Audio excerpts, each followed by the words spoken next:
a natureza alimentar da cota condominial, né? O condomínio é vivo, né? É um ser vivo, né? O condomínio é vivo, pulsante e... Problemático. né? E exige, como todo ser vivo, né? Como, eu ia dizer isso. O condomínio precisa de terapia. O condomínio... precisa. O advogado seria o terapeuta do condomínio?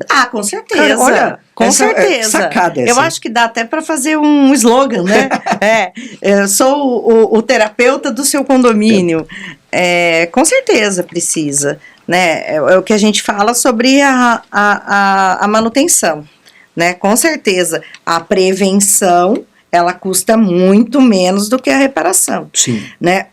Mas na linha dos livros, essa ideia surgiu eu já nem sei mais, foi 2019 para 2020, na verdade, eu copiei... No auge da pandemia. No auge da pandemia. Eu copiei essa ideia, eu sempre participei de comissões da OAB, e eu participava da Comissão de Processo Civil da OAB Santana, onde eu sou inscrita aqui da subseção, e eles fizeram uma coletânea de artigos com o pessoal que participava. Cada um vai escolher um tema e falar sobre X coisa. Até eu participei desse livro, foi sobre o ativismo judicial, e lá eu falei sobre a questão do artigo 1345 do julgado do Rio Grande do Sul, 1.300.000 alguma coisa que eu não me lembro mais, e que cingia período, né, e que com base, e teve, e foi em repercussão geral, e que os tribunais começaram a repetir a ementa só, mas ninguém se deu o trabalho de ler o acórdão, que tratava de compromisso de compra e venda entre dois, e que quem estava ali não tinha entrado no imóvel, eles começavam a aplicar isso para Deus e todo mundo, construtora que não entregou chave, que entregou chave, quem está no imóvel, quem não está no imóvel, dividindo o período, vendedor. Olha, foi um transtorno. E aproveitando esse seu gancho, Suzy, eu acho que vale a pena a gente fazer um esclarecimento que eu sinto. Muitas vezes a sociedade imediatista atinge também a advocacia e tal, e quando você se depara com uma ementa que a redação é agradável para o seu caso, você tem uma superficialidade, às vezes, de não buscar a leitura do acordo. Sim. E isso é imprescindível. Uhum. Por que eu falo isso? Porque a forma com que as emendas são redigidas são um jogo de palavras Sim. que tentam traduzir de forma resumidíssima aquilo que foi objeto do julgado, que tem como base fatos, que tem como base uma realidade processual, uma realidade jurídica entre aquelas partes, que vai fazer com que você possa utilizar como uma vertente de autoridade, né, de fundamentação, de buscar o convencimento daquilo que você quer defender na sua petição, mas se você não faz a análise do distinguish, né, ou não, né, você não consegue buscar essa aplicação. Isso é importante até mesmo quando a gente for pensar em interposição de um recurso especial, né, sem dúvida, de divergência jurisprudencial, que é uma das hipóteses tal, de cabimento, porque você precisa fazer o cotejo analítico, né, e muitas vezes e eu já tive caso, quando eu advogava, né, já há um tempinho, que hoje eu não posso advogar por ser leiloeiro, eu já cheguei a contrapor em manifestações a jurisprudência que a outra parte trouxe, porque não tinha nada a ver com o julgado. Né? Então a advocacia tem que ter um cuidado muito grande. Muito grande. Né? Muito então grande. Eu quis fazer esse parênteses porque eu acho que vale a pena esse destaque mesmo. Sim. Né? E essa questão do distinguish eu trouxe de uma forma um pouco mais simplista. Você está falando de abacaxi e eles estão julgando chuchu. É uma coisa totalmente diferente da outra. E eles aplicam no dia a dia, porque assim, o advogado tem que ter esse cuidado, mas o julgador também tem. Então, é uma prática péssima e comum de repetição de ementas que não se aplicam àquele caso julgado. Né, aquele caso que está sendo analisado, aquele caso concreto, melhor dizendo. Então, essa questão dessa separação do 1345, que cingia períodos, eu sofri muito na prática como advogada de condomínio e vi meus condomínios sofrerem com isso. Porque a pessoa dizia, eu adquiri o imóvel em 2025 com dívida de 2023. Dali para trás é do Pedro, daqui para frente é do João. Tá, mas Pedro não tem mais bens, e agora? E a natureza jurídica próprio terreno, aonde fica? Então, você tem aí até uma descaracterização da natureza próprio terreno. Porque ela se torna uma obrigação de caráter pessoal. É o que acontece nos leilões, na subrrogação do 908, sim, parágrafo 1º. E com as associações, tanto, né, que estão querendo. E aí eu vou aproveitar o gancho, porque eu não posso deixar passar. Claro que não. Eu não posso deixar você passar incólume aqui, né? Porque na subrrogação, você tem o arrematante, ele, pelo 908, parágrafo 1º, as obrigações de natureza próprio terreno ficam subrrogadas no produto da arrematação. Ou seja, isso, o que pagou de arremate vai ser usado para pagar os credores. Isso. Se não pagou, problema de quem não recebeu. E do anterior. O arrematante assumiu isoladamente. Isso. Você, como advogada de condomínio experiente, vamos lá, chega o arrematante com a subrrogação, só que não foi pago todo o condomínio. E eu digo isso porque eu já tive percepções, ouvi várias vezes, pessoas falando assim, não, mas espera aí, o condomínio, ainda que não possa cobrar do arrematante, porque teve a subrrogação, fala o seguinte, não vou te dar certidão negativa de débito. Por quê? Porque tem débito. Mas espera aí, não descaracterizou, não desvinculou-se do imóvel? Eu queria a tua opinião. Desvinculou-se. É muito difícil explicar isso, né? Porque a dívida é da unidade, né? É próprio terreno. Ela originou-se na unidade. Ela originou-se na unidade. É igual quando a gente teve uma discussão aí, sei lá, uns 15 anos atrás, se eu posso divulgar o nome do devedor na lista de inadimplência. Não é colocar no elevador, não, né? Gente, calma aí. Nem no quadro de aviso que existia antigamente, que agora o quadro de aviso é o grupo do WhatsApp, né? Não é isso. Porque não pode colocar o nome da Suzy lá como proprietária da unidade 20, tem que colocar a unidade 20 a devedora, né? Porque quem é devedor é a unidade. Aí a gente passa para a questão da subrrogação e para as garantidoras. Porque quando você faz a cessão para a garantidora, o débito continua sendo próprio terreno ou não? Essa é uma questão interessantíssima. Pois é, porque Continua? Eu penso que não. Porque, veja, olha, eu sou devedora perante o condomínio. Se eu cedi, ou se o condomínio cedeu o crédito para você, garantidor, se você fizer uma cessão de crédito nos termos do Código Civil, você vem para o meu lugar. Pelo fato de você vir para o meu lugar como credor, eu, devedora, eu não sou mais devedora dentro do condomínio, concorda? Dentro do condomínio eu não sou mais devedora, só que no processo eu sou devedora. Isso aqui virou próprio terreno? Continua próprio terreno? Então, tem decisão do STJ dizendo que continua. E tem decisão nos termos daquelas garantidoras que elas não vêm para o polo ativo da ação, o condomínio continua no polo ativo, que daí seria uma simulação, seria uma simulação de cessão, que daí não permaneceria a dívida próprio terreno. Porque o problema, e nesse caso, como que funciona a pessoa? Porque o devedor, o condomínio inadimplente. Porque perante o condomínio, ela não é mais devedora. Mas no fórum... porque o condomínio recebeu. Porque assim, vamos até colocar na mesa a relação dessa garantidora. O condomínio contrata a garantidora e por esse contrato a garantidora paga o condomínio... Antecipadamente com um desconto. Né? Ou seja, ela tem uma vantagem econômica. Porque senão, lógico que tem. Senão então vamos usar o exemplo. O condomínio é R$2.000 por mês, ela vai pagar para o condomínio R$1.500. Isso. Então ela tem um lucro de R$500. Isso. Só que esse lucro fez com que ela tivesse o quê? Um risco. Sim. O risco do inadimplemento. Isso. Né? Mas o condomínio está em dia. Tá tudo pago, né? Tanto que uma vez eu conversei com um síndico, olha só, o síndico falou assim, a gente contratou uma garantidora, tudo, então, mil maravilhas, até eu usei esse exemplo um pouquinho antes, né, no episódio, que diminuiu de 2.400 o valor do condomínio para 1.800, pô, Considerável. Uma diferença considerável. Aí, a gente tá falando que quase 30% aí de benefício, tal. E aí ele perguntou, e tinha uma unidade com período anterior, olha só, período anterior à garantidora que o condomínio está executando. E depois da garantidora não está mais devido, o condomínio recebeu, então não tem débito, né?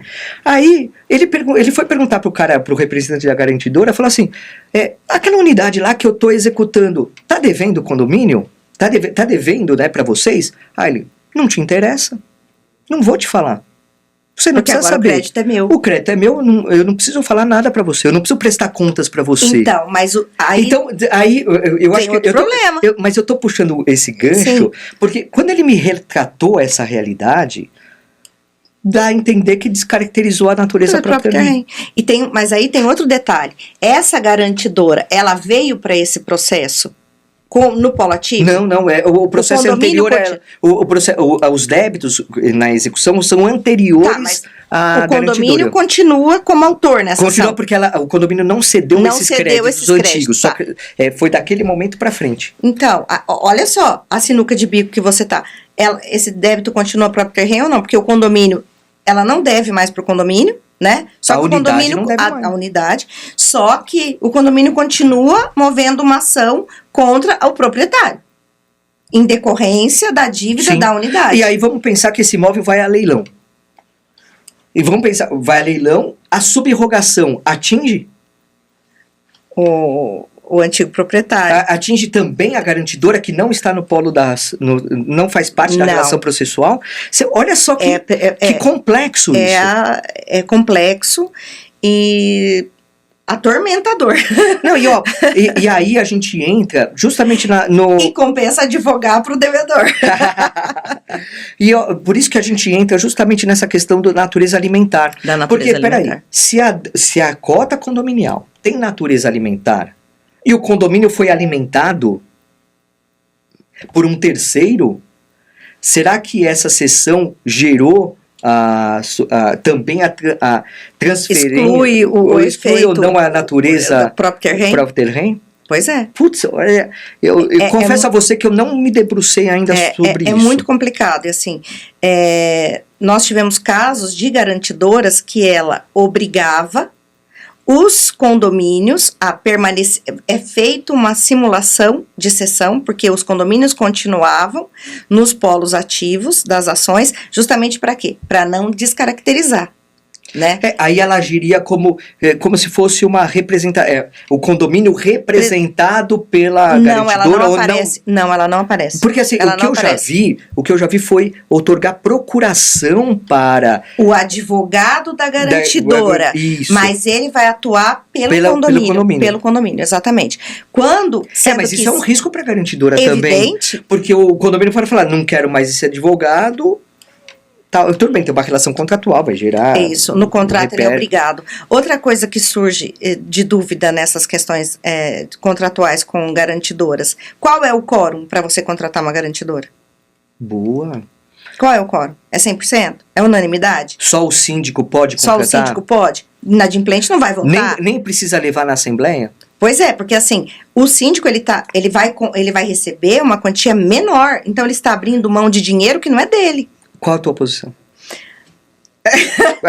Eu tô sem posição. Opa, calma aí, vamos lá. Breaking news.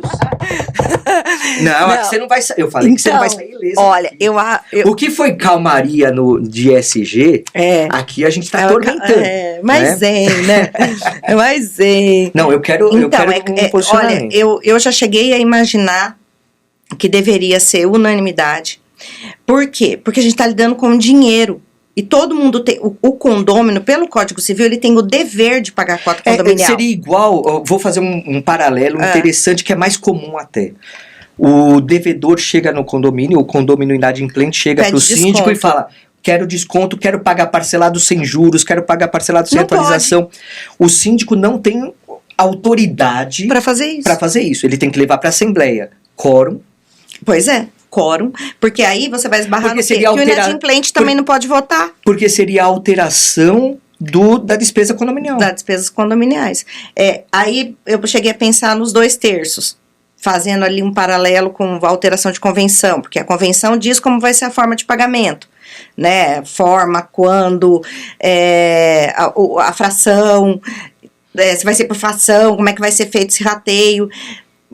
Mas, assim, a verdade é que não existe ainda, pelo menos eu desconheço, quem diga que tem que ser ou unânime ou que tem que ser 2/3. O que eu vejo ser aprovado, e também eu vi, assim, uma ou duas decisões dizendo, acho que 2 falando que tinha que ser 2/3, seguindo a linha da convenção, tá? Mas a maioria faz com singela assembleia, maioria simples dos presentes. Dos presentes, e eles vendem mesmo. E a gente também, Jorge, a gente tem que entender assim, tudo tem o pró e o contra. Eu tenho muitas reservas nessas contratações com garantidoras. Com terceirizadas também. Me desculpe, mas eu tenho. Porque eu acho assim, você vender facilidades, alguma coisa está errada. Né? Então a terceirizada pegar e falar assim... Você fala, é tudo muito fácil, muito simples, eu tenho lucro e resolvo todos os seus problemas. Não é bem assim. Organizações tabajaras, lembra? Tabajara. A terceirizada, não, mas olha, se eles... Só um parênteses, se você não sabe o que é Organizações Tabajaras, YouTube, entra lá, Cacete e Planeta, né? A gente era criancinha quando a gente assistia isso. E... com a terceirizada, não, você nunca vai ter problema se ele entrar com reclamação trabalhista, eu vou pagar, eu vou pagar. Poxa, eu venho de uma época que todo mundo fugia do vínculo de emprego. Eu cansei de fazer contestação por reclamada, tentando negar vínculo de emprego, que não tem como, de uma pessoa que trabalhava todos os dias, né? E a gente sabe com que subordinação, salário, tudo e tal. Então, tinha casos de ter recibo de férias, recibo de... Como que você vai negar vínculo? Eu falava pro... litigância de má fé, né? Pois eu falava isso pros meus contratantes. Gente, eu não posso fazer. Não, mas tem que fazer. Gente, mas não dá. Aí, que você é muito direta. Como é que eu vou negar vínculo e juntar um recibo de pagamento de férias? Não tem como. Meu senhor, não tem como fazer milagre. E outra, você tá jogando seu conhecimento ali, né? Sim. Teve um cara que falou pra mim assim, um senhor, né? Melhor dizendo. Não, doutora, eu não sabia que tinha que registrar. Eu falei, é só a senhora escrever aí. Como é que eu vou escrever que o cidadão desconhece o termo legal? Os termos da lei. Ninguém pode alegar desconhecimento de lei, entendeu? Mas é por aí. É mais fácil confessar, né? É mais fácil confessar. Era melhor chegar lá e fazer acordo, né? Melhorou muito depois da reforma trabalhista? Melhorou, mas também a gente não pode ser hipócrita e dizer que os juízes não ficavam alucinados para fazer acordo. Com certeza. Né? Poxa, eu cheguei a ter casos da pessoa pedir 300 mil reais e fazer acordo por 50, por 5 mil reais. Poxa, mas você tem um direito desse tamanho e você aceita tão pouco. É necessidade. Né? Uma coisa muito estranha. Vamos voltar aqui para alimentar. Eu quero que você explique para a nossa audiência essa caracterização da natureza alimentar da cota condominial. Então, e talvez voltando lá para o que eu estava falando, da trabalhista. Por que a pessoa trabalha? Por que você trabalha? Por que eu trabalho? Porque a gente tem contas a pagar, porque a gente precisa sobreviver e porque a gente precisa se alimentar. A alimentação, indo lá para o direito de família, né? A criança tem direito a alimentos, a esposa, o marido, hoje em dia, né? Até o pet, né? Tem direito a... Não é só alimentos, né? Alimentos engloba uma série de necessidades, como educação, como vestuário, como a parte cultural, a parte psicológica e assim por diante. Então, fazendo um paralelo nisso, as pessoas começaram a perceber que o condomínio, por ser um organismo vivo, tudo aquilo que se arrecada, condomínio não tem lucro. Né? O condomínio, como diz o Kiko Naga, quando a gente não sabe explicar alguma coisa, a gente diz que ele é sui generis, né? Porque ele não tem natureza jurídica. Ele não é uma empresa. Não é pessoa jurídica nem pessoa física. O que ele é? Sui generis. Nada. Ali ele é uma reunião de pessoas. Né? Uma vez eu ouvi uma frase que dizia assim, nem me lembro quem foi num evento. O condomínio, na verdade, gente, é uma vaquinha. E Né? E é uma vaquinha. Mas não é aquela vaquinha prenha que faz Não, do limite do imóvel. Limite do imóvel. Quem não pegou a referência tem que ver o episódio anterior no Causos. Dos causos. E então o que vamos fazer? Vamos levantar todas as nossas despesas, colocar um pouquinho mais ali, porque se tiver um probleminha pra gente tentar se organizar. Normal, né? E vamos ratear. Vamos pegar e fazer uma vaquinha. Vamos pegar uma vaquinha, vamos dividir e fazer uma vaquinha para todo mundo contribuir. Só que desta arrecadação depende-se uma vida, depende-se um organismo vivo, que inclusive mantém outras vidas mesmo, de pessoas, de seres humanos. Então, daí... Direta e indiretamente. Então, assim, quando eu digo que eu preciso fazer com que aquele organismo vivo sobreviva, eu estou falando do condomínio. Sim. Porque ele precisa, como empreendimento, como imóvel que ele que tenha todos os seus equipamentos funcionando. Né, adequadamente. Porque se um elevador ele não tem a manutenção adequada, as pessoas morrem. Ou se acidentam, né? Que gera responsabilidade civil para o condomínio. Para o condomínio. Se eu tenho uma reforma que é feita de forma inadequada, eu posso ter acidentes, não só dentro do condomínio, mas no meu entorno. E eu vou gerar uma responsabilidade também para todo mundo ali, para os envolvidos, para o síndico, para quem fez a obra, desde quem contratou, como quem executou e assim por diante. Fora as questões de segurança, limpeza. Aí vem NBR, barará, barará. Então, assim, e temos também então precisamos desse dinheiro para fazer essa manutenção. E a gente sabe que um condomínio que tem uma inadimplência alta ou uma gestão ineficaz impacta consideravelmente no valor do seu imóvel. Com certeza. Então, assim, é bom. Quanto melhor cuidado for, mais valoroso É legal você cuidar do seu apartamento, não só porque ele é seu, é porque ele vai impactar também na vida de todo mundo. Sim. Né? E aí também geraria uma responsabilidade civil para esse inadimplente, eu acho. Né? Não é só a questão. Lembra quando veio o Código Civil novo? Então agora eu vou multar o inadimplente também. Aí o povo começava a multar porque ele era um condômino antissocial, porque ele não paga em dia. Sim. A multa eu não sei, mas é um enriquecimento ilícito. Né? Ele impacta na vida dos outros também. Porque, poxa, meu apartamento vale 300, eu vou vender por 200 porque eu tenho uma inadimplência absurda e a manutenção não é adequada. Então sempre uma coisa vai estar ligada à outra, é uma engrenagem.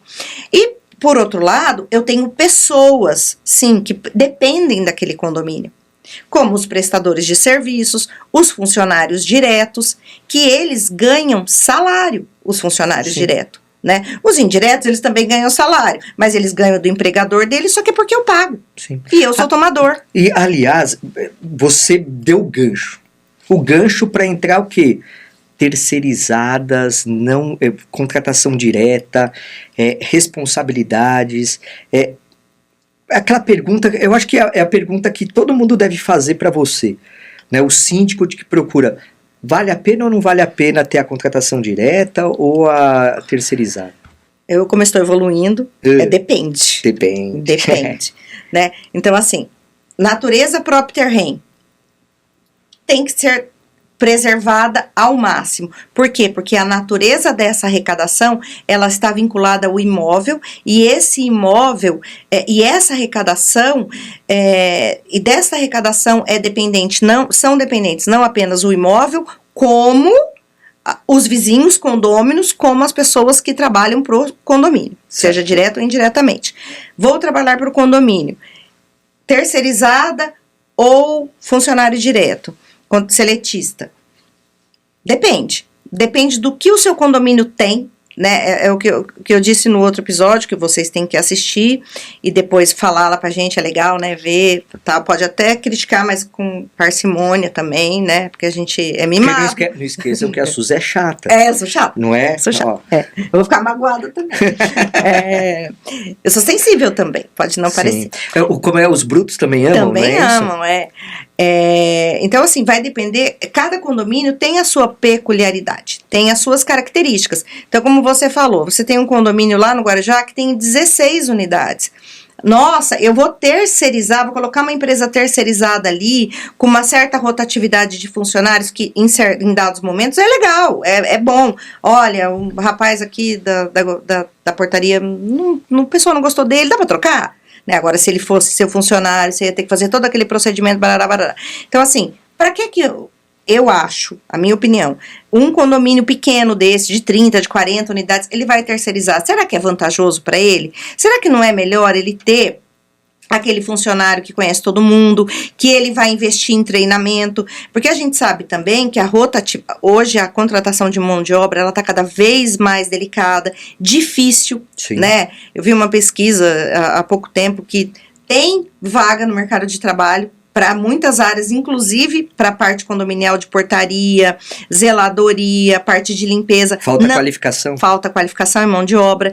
Então, assim, veja, num condomínio que você tem, sei lá, 100 unidades, você trocar a portaria todo dia, ou toda semana, ou todo mês, é muito delicado, né? Sim. Essas pessoas, elas são a porta literalmente, eles abrem a porta de entrada da sua casa, né? Porque uma vez dentro do condomínio já era. Já era.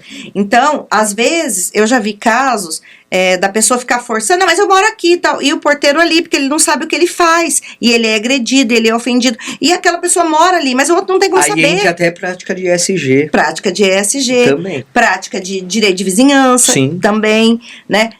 Como é que você vai fazer? Olha, eu tenho um escritório num predinho de 2 andares, assim, e é facial. Só que já acontece quase eu não vou dizer todos os dias, mas vamos pôr 3 vezes na semana. Na hora de eu tentar colocar o facial, tem alguém ali esperando que alguém abra lá em cima, porque é a gente que abre a portinha lá embaixo. E a pessoa fica ali, porque ela vai entrar no meu vácuo, entendeu? Sim. Ela vai entrar. E você não tem como impedir, né? Eu impeço, porque eu sou chata. Sim. Entendeu? Só que assim, se ele Mas tem gente que se constrange com isso. Se constrange, e às vezes não dá tempo, tempo. Não, e outra, se é uma pessoa mal intencionada, ele vai entrar forçosamente, lógico. Exatamente. Então, assim, é uma situação desagradável? Mas ao mesmo tempo eu fico pensando assim, gente, eu não sei, tem inúmeras salas aqui, eu não sei o que essa pessoa quer fazer aqui, eu não sei o que ela quer fazer comigo, às vezes é uma mulher que tá com uma protetiva, você não sabe, é um cara parado ali que ele quer entrar, né? Ou a pessoa espera numa boa, eu falo, dá licença, e puxa a porta, né? Mas já aconteceu, obrigado. A pessoa já empurra, assim, tipo, eu nem tava dando espaço, mas ela quer entrar, ela vai entrar. Graças a Deus não aconteceu nada, né? Mas pode acontecer. Então você imagina uma pessoa que tá ali, que acabou de ser admitido naquele condomínio, seja de forma direta ou indireta, que tem um histérico gritando lá, ou buzinando, porque ele esqueceu o controle da garagem. A pessoa fica empolvorosa, até porque ela quer preservar o emprego, ela não sabe o que ela faz. Verdade. Né? Então, a terceirizada, ela tem vantagens também.